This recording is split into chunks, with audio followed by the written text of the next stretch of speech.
Hi, I'm John Dichtel. I'm the President and CEO of the American Association for State and Local History, and I'm here this morning with Yoni Appelbaum, the Senior Editor for Politics at The Atlantic.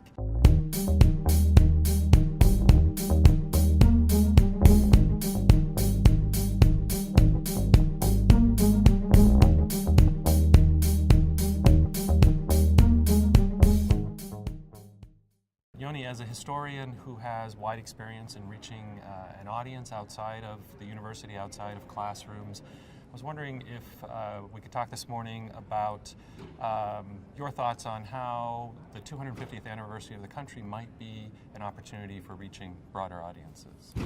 Well, it's amazing to think the 250th is upon us. It seems only yesterday that the country was just 200 years old. But this gives us not an opportunity, I would say, for reaching the broader audiences because amazingly at this moment, the questions that historians might have wanted to provoke into conversation, where does this country come from? What does it stand for? Who owns it? How are we building a more inclusive polity and one that remains true to its traditions? Those are conversations which are raging. Those are conversations which are front and center. And so historians have an opportunity here as the 250th gets nearer, not to provoke the conversations and to raise the questions, but to help guide the public in thinking through the answers. So in thinking about how much scholarship has changed in the last 50 years since the bicentennial, do you see that as a challenge or opportunity for the 250th? It sounds like you're saying that the American public is well wading into these waters of deep conversation about what it means to be American, what the country means, but how do you connect that with scholarship? When the bicentennial came, the historical profession was engaged in a project primarily of multiplying narratives, of giving new attention and prominence to the stories of a variety of groups within the United States who had traditionally been neglected. That's an ongoing project, but as the 250th nears, there is as much emphasis on reintegrating these narratives, on telling a story of the American past which is simultaneously diverse and inclusive, weaving them together into a coherent and cohesive narrative. That project is one that's really well matched to the needs of the 250th. The American polity is looking for some sort of a sense of nationhood, a sense of identity that people from a variety of backgrounds can subscribe to, can see themselves in, and historians have really spent much of the last several decades trying to assemble that. It's not an answer or a question rather, that's going to yield a single answer.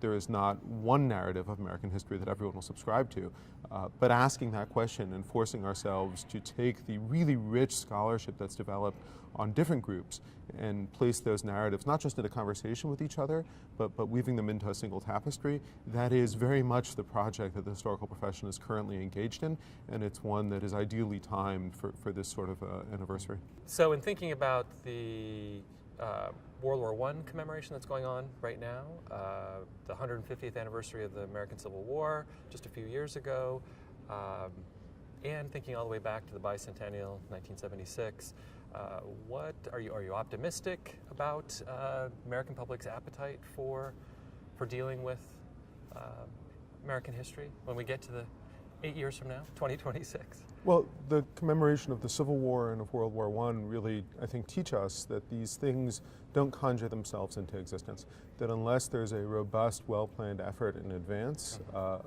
which incorporates actors at all levels, not just at the national level, but really drawing on and leveraging the distributed resources of the historical community in museums and local history societies and national groups.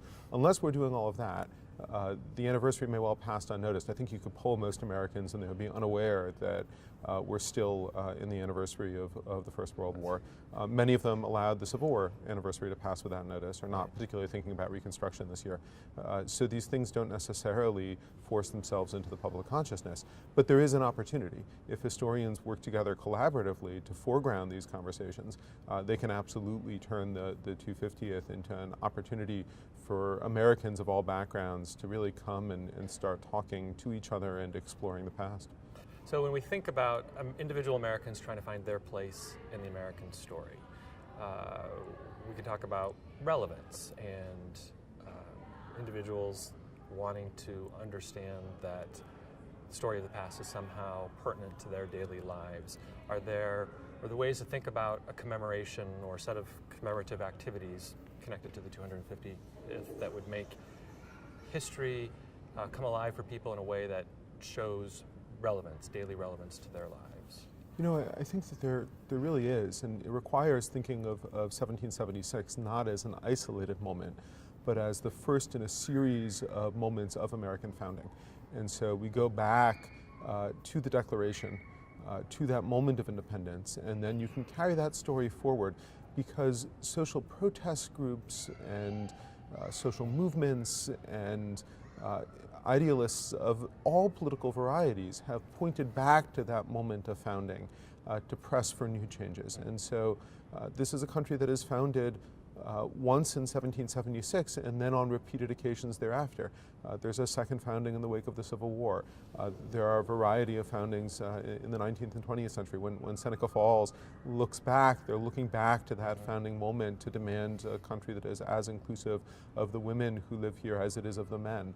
The continued broadening of American democracy, the integration of new arrivals into the American community, these are stories that are as much a part of that 250th moment as the original story in Philadelphia. And so probably the key to a successful 250th celebration is going to be weaving together a narrative across the country which takes those separate moments of American founding and ties them back to that moment in Philadelphia, and not just one, not solely one, that celebrates the men who gathered in a hot, stuffy Philadelphia summer to come up with a particular piece of paper, because that paper matters specifically because of the resonance over the 250 years that follows. So it's not just the commemoration of a specific moment in time, it's a commemoration of that starting pistol that fires in Philadelphia, and then a race toward democracy that unfolds over the next 250 years with substantial stepbacks along the way. It's not a straight line,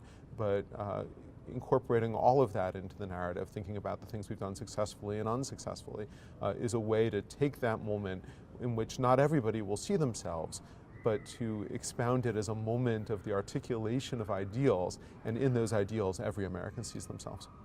So in looking at state and local historic sites and museums and historical societies across the country, from East Coast to the far West Coast, a way for them to connect their stories to this 250th, it sounds like, is not to focus on that 1776 moment in isolation, but think of a series of moments through time that then connects geography.